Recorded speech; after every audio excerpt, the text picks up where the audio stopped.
Hello, beautiful creatures. So, a day in my life. Uy, sa suba. Yes, guys. After 2 years. 2 years ako hindi nakauwi at enjoy natin ngayon yung pagiging single mom natin. Charang.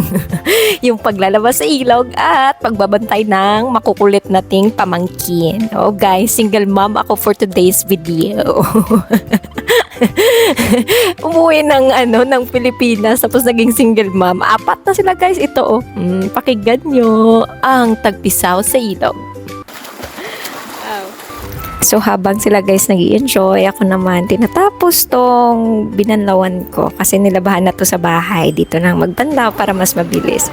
Pero alam nyo, guys, habang ini-enjoy ko na rin dito yung tubig, ang lahat ng memories dito namin ng kabataan namin magkakapatid. Siyempre, 5 kami, ako yung bunso. Ito talaga yung ilog na to, guys, na napakaraming memories. Habulan, ayan, kagaya ng mga batang are. Ayun, maligo kasama tong mga carabaos. Oo, guys, 10 taon na yan dyan yung mga carabaos.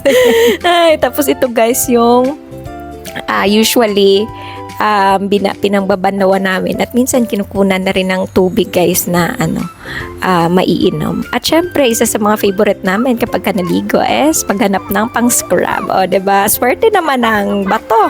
Makahalik sa balat na to. Char.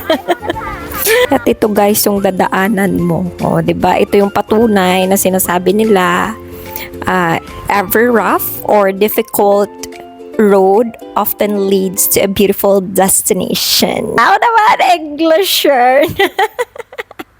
Ayan, guys, kung magkakamali ka dyan, isang mali mo lang dyan, utas sa buhay mo.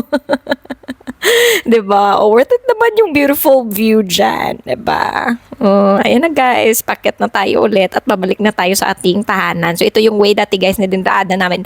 May bit-bit kang 2 balding tubig. So, hingal na hingal ka, guys, kasi ikaw nga mag-isa ngayon dyan. O, kahit wala kang bit-bit, hinihingal ka. How much more may dala ka? O, sige na. Yan yung reason, guys, talaga kung ba't di na ako lumaki. Char lang. O, nakipag-chismis pa siya yan dyan.